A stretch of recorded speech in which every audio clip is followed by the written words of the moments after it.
Hi friends, welcome to my channel. നമ്മളിന്നിവിടെ പണിയാൻ പോകുന്നത് ഒരു റീചാർജബിൾ ഫാനാണ്. ഇത് വർക്ക് ചെയ്യുന്നില്ല. കുറേ നാൾ നമ്മുടെ വീട്ടിൻ്റെ പുറകിൽ മഴയൊക്കെ കൊണ്ട് പൊടിയൊക്കെ അടിച്ച് കിടന്നതാണ്. ഇപ്പോൾ ജസ്റ്റ് പുറമേ ഒന്ന് തുടച്ചെടുത്തിട്ടുണ്ട്.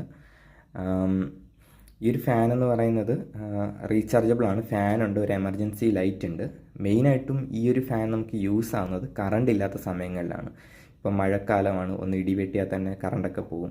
അത്തരം സാഹചര്യങ്ങളിൽ നമുക്ക് ഈ ഒരു ഫാന് ലൈറ്റായിട്ടും നമുക്ക് ഫാനായിട്ടും യൂസ് ചെയ്യാം. ഇതിൽ വരുന്നത് ഫാനാണെങ്കിൽ 11 അവേഴ്സ് കണ്ടിന്യൂസ്ലി വർക്ക് ചെയ്യും. ലൈറ്റ് ആണെങ്കിൽ 60 അവേഴ്സ് കണ്ടിന്യൂസ്ലി വർക്ക് ചെയ്യും. ഓട്ടോ ചാർജ് കട്ട് ഓഫ് ഒക്കെ ഉണ്ട് ഇതിനകത്ത്. ഇനി നമുക്ക് ഇപ്പം ഇത് വർക്ക് ചെയ്യുന്നില്ല. ഇത് ലൈറ്റ് ഓൺ ഓഫിൻ്റെത്. ഇത് ഫാൻ കൺട്രോൾ ചെയ്യാനായിട്ട് ലോയും ഹൈയും 2 ടൈപ്പ് സ്പീഡിലാണ് വർക്ക് ചെയ്യുന്നത്. ഇതിൻ്റെ ബാക്ക് സൈഡ് വരുന്നത് ഇങ്ങനെയാണ്. ജീപ്പാസ് എന്ന കമ്പനിയുടെ ഫാനാണ്. നമുക്കിതൊന്ന് അഴിച്ചു നോക്കാം. ഇതിനകത്ത് എന്തൊക്കെയാണ് സർക്യൂട്ട് കാര്യങ്ങൾ വരുന്നത്, എന്ത് ടൈപ്പ് ബാറ്ററി ആണെന്നൊക്കെ ഉള്ളത് നമുക്കൊന്ന് അഴിച്ചു നോക്കാം. ഇതിൻ്റെ ബാറ്ററി അഴിക്കുന്നതെന്ന് വെച്ച് കഴിഞ്ഞാൽ വളരെ എളുപ്പമായിട്ടുള്ളൊരു കാര്യമാണ്. ഇതിൻ്റെ ബാക്കിൽ ഇവിടെ ഒരു കേസ് വരുന്നുണ്ട്. ഒരു 4 സ്ക്രൂ നമ്മൾ അഴിക്കുമ്പോഴത്തേക്കും ആ ഒരു കേസ് ഓപ്പൺ ആക്കാൻ പറ്റും. ഈ ഒരു ടൈപ്പ് സ്ക്രൂ ആണ്, ഒരു സ്റ്റാർ സ്ക്രൂ ആണ് ഇതിൽ വരുന്നത്. ഇതൊരു 4 അഴിക്കുമ്പോഴത്തേക്കും നമുക്കതൊരു ട്രേ പോലെ ഊരിയെടുക്കാൻ പറ്റും. ഇതാണ് ഈ ഒരു ഡിവൈസിൽ വരുന്ന ബാറ്ററി. നമുക്ക് ബാറ്ററി റിമൂവ് ചെയ്യാം.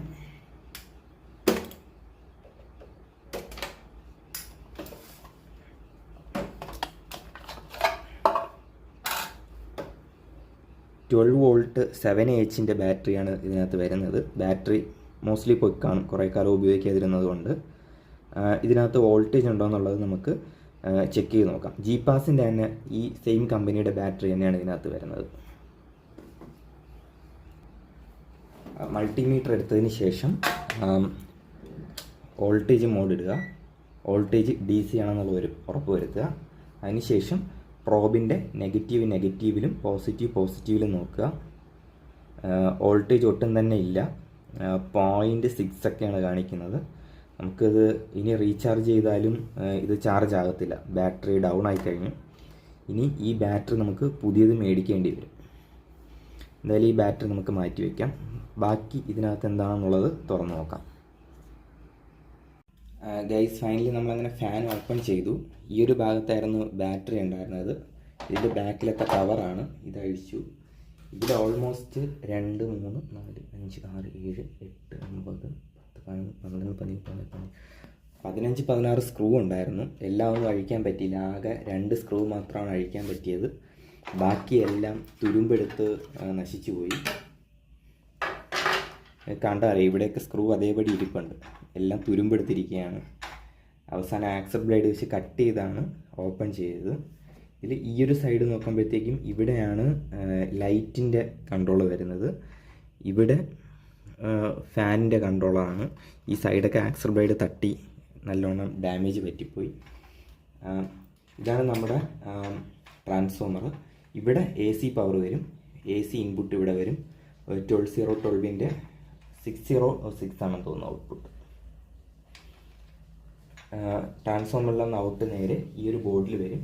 ഈ ഒരു ബോർഡ് നമുക്ക് അഴിച്ചു നോക്കാം എന്തൊക്കെയാണ് വരുന്നതെന്ന്. ഈ 2 ബോർഡിനകത്ത് ഇതാണ് ഇതിനകത്ത് വരുന്ന മെയിൻ സർക്യൂട്ട്. ഇത് വരുന്നത് ട്രാൻസ്ഫോമറിൻ്റെ ഔട്ട്പുട്ട് AC ആണ്. അതിവിടെ വരുന്ന ഒരു റെക്ടിഫയർ വഴി കയറി ഫിൽട്ടർ ചെയ്ത് ഇങ്ങോട്ട് വരുന്നുണ്ട്. പിന്നെ ഒരു 12 വോൾട്ടിൻ്റെ റിലേ യൂസ് ചെയ്യുന്നുണ്ട്. റിലേ വരുന്നത് ഇതിനെ AC/DC കട്ട് ചെയ്തിട്ട് കറണ്ട് ഉള്ള സമയത്ത് AC-യിലും അല്ലാത്ത സമയത്ത് ബാറ്ററിയിലും വർക്ക് ചെയ്യാനുള്ളൊരു ഇതാണ്. പിന്നെ വരുന്നത് ചാർജ് ചെയ്യാനുള്ളൊരു സെക്ഷനാണ് വരുന്നത് ഇതിനകത്ത്. ഇത് ഫാനിൻ്റെ ഔട്ട്പുട്ടാണ്. ഇതാണ് ബാറ്ററിയുടെ ഇൻപുട്ട്. പിന്നെ ഇവിടെ ഒരു ഫ്യൂസ് വരുന്നുണ്ട്. പിന്നെ ഇപ്പുറത്തെ സൈഡ് വരുമ്പോഴത്തേക്കും ഇതാണ് ഫാനിൻ്റെ ഇത് സ്വിച്ച് ചെയ്യുന്നത്. ഹൈ ആണോ ലോ ആണോ പിന്നെ ഓഫ് ആണോ എന്നുള്ളത് ഇവിടെ ഇതാണ് സ്വിച്ച് വരുന്നത്. ആ സ്വിച്ചിൻ്റെ ഔട്ട്പുട്ട് നേരെ ഈ ബോർഡിലോട്ട് വരുന്നുണ്ട്.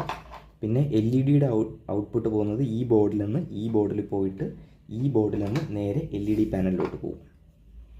ഇത്രയാണ് ഇതിനകത്ത് വരുന്ന കണക്ഷൻസ് വരുന്നത്. നല്ല അത്യാവശ്യം ഹെവി ആയിട്ടുള്ള ഡയോഡും ട്രാൻസിസ്റ്റേഴ്സും തന്നെയാണ് യൂസ് ചെയ്തിരിക്കുന്നത്. ഈ ബോർഡ് യൂസ് ചെയ്തിട്ട് തന്നെയാണ് നമ്മുടെ ബാറ്ററി ചാർജ് ആവുന്നത്. നമുക്ക് ഞാൻ ടെസ്റ്റ് ചെയ്ത് നോക്കിയതിൽ ട്രാൻസ്ഫോമർ വർക്കിംഗ് ആണ്. 2 കോയിലും, പ്രൈമറി കോയിലും സെക്കൻഡറി കോയിലും വർക്ക് ആവുന്നുണ്ട്. ഇനി ഇതിനകത്ത് ആകെ പ്രശ്നമായിട്ട് കാണുന്നത് ബാറ്ററിയാണ്. ഒരു പുതിയ ബാറ്ററി മേടിച്ചിട്ട് ഇതിനകത്ത് നമുക്കിനി ഇൻസ്റ്റാൾ ചെയ്ത് നോക്കാം. ഫൈനലി നമ്മുടെ ഫാന് നമ്മൾ അസംബിൾ ചെയ്തു. ആകെ 2 സ്ക്രൂ മാത്രമേ തിരിച്ച് പിടിപ്പിക്കാൻ പറ്റിയിട്ടുള്ളൂ. അത് മേളിലാണ്. താഴെ തൽക്കാലം ഇൻസുലേഷൻ ടാപ്പ് ചുറ്റി നമ്മൾ വൈൻഡ് ചെയ്തിട്ടുണ്ട്. ഇനി നമുക്ക് ബാറ്ററി അസംബിൾ ചെയ്യാം. ഈ ഒരു പോർട്ടിലാണ് ബാറ്ററി അസംബിൾ ചെയ്യേണ്ടത്. നമ്മൾ മേടിച്ചിരിക്കുന്നത് ലാബ് കെയർ എന്ന് പറയുന്ന കമ്പനിയുടെ ബാറ്ററിയാണ്. 12 വോൾട്ട് 7.2 AH.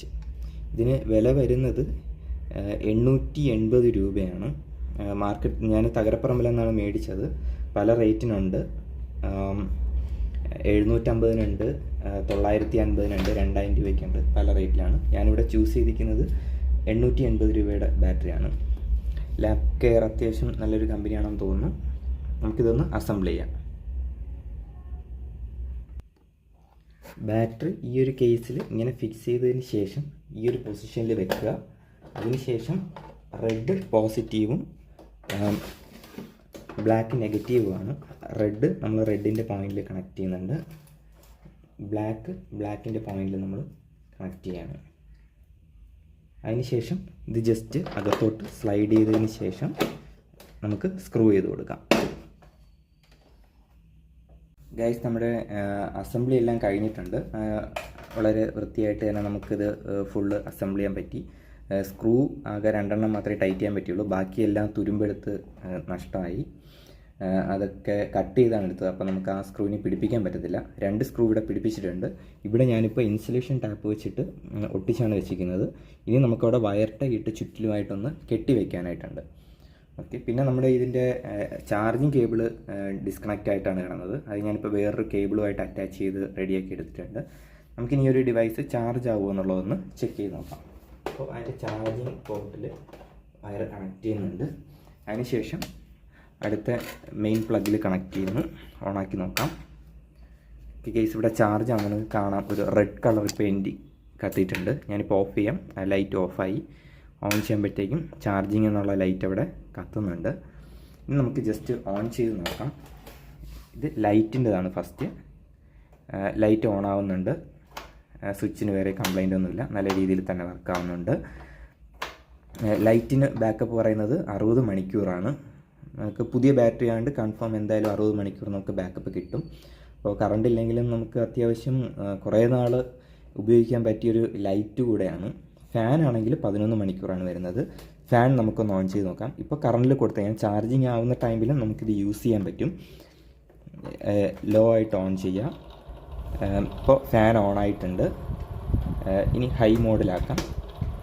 ഹൈ മോഡിലാകുമ്പം അത്യാവശ്യം നല്ല രീതിയിൽ തന്നെ കാറ്റ് വരുന്നുണ്ട്. നമുക്ക് വേറെ ഫാനിൻ്റെ ആവശ്യമൊന്നുമില്ല. ലോയിലിട്ട് നോക്കാം. ലോയിലും ഒരു മീഡിയം കാറ്റ് നമുക്ക് കിട്ടുന്നുണ്ട്. ഇനി നമുക്ക് പവർ റിമൂവ് ചെയ്തതിന് ശേഷം ബാറ്ററിയിലൊന്ന് വർക്ക് ചെയ്യിപ്പിച്ച് നോക്കാം. പവർ ഓഫ് ചെയ്തു. കോഡ് ഇവിടെ നിന്ന് റിമൂവ് ചെയ്യുകയാണ്. ഇനി ലൈറ്റ് ഓൺ ആവുന്നുണ്ട്. ലൈറ്റ് ഓഫ് ചെയ്യാണ്. ഫാൻ ഓൺ ആക്കാം. ഫാൻ ലോയിൽ ഓൺ ആയിട്ടുണ്ട്.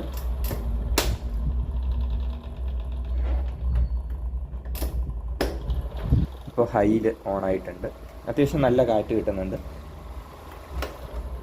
നമ്മൾ സപ്ലൈയിൽ കൊടുത്ത് വർക്ക് ചെയ്യിപ്പിക്കുന്നത് എങ്ങനെയാണോ അതുപോലെ തന്നെയാണ് നമുക്ക് ബാറ്ററിയിൽ വർക്ക് ചെയ്യിപ്പിക്കുമ്പോഴും ഇതിൻ്റെ പവർ ഔട്ട്പുട്ട് വരുന്നത്. ഇതിനകത്ത് വരുന്ന മോട്ടർ 12 വോൾട്ട് DC മോട്ടറാണ്. ഇത് ഫുള്ള് വർക്ക് ചെയ്യുന്നത് നമ്മൾ കൊടുക്കുന്നത് AC കറണ്ട് ആണെങ്കിലും അതകത്തൊരു ട്രാൻസ്ഫോമർ വെച്ചിട്ട് വോൾട്ടേജിനെ സ്റ്റെപ്പ് ഡൗൺ ചെയ്ത് ഒരു റെക്ടിഫയർ വെച്ചിട്ട് റെക്ടിഫൈ ചെയ്ത് കപ്പാസിറ്റർ ത്രൂ ഫിൽട്ടർ ചെയ്തിട്ട് DC കറണ്ടായിട്ട് തന്നെയാണ് ഇതിനകത്ത് വർക്കാവുന്നത്. ഓക്കെ, അപ്പോൾ ഇത്രയേ ഉള്ളൂ ഗൈസ് ഇന്നത്തെ വീഡിയോ. നിങ്ങൾക്ക് ഇഷ്ടമായെങ്കിൽ ലൈക്ക് ചെയ്യുക, സബ്സ്ക്രൈബ് ചെയ്യുക, സപ്പോർട്ട് ചെയ്യുക. അപ്പോൾ എല്ലാവർക്കും നന്ദി.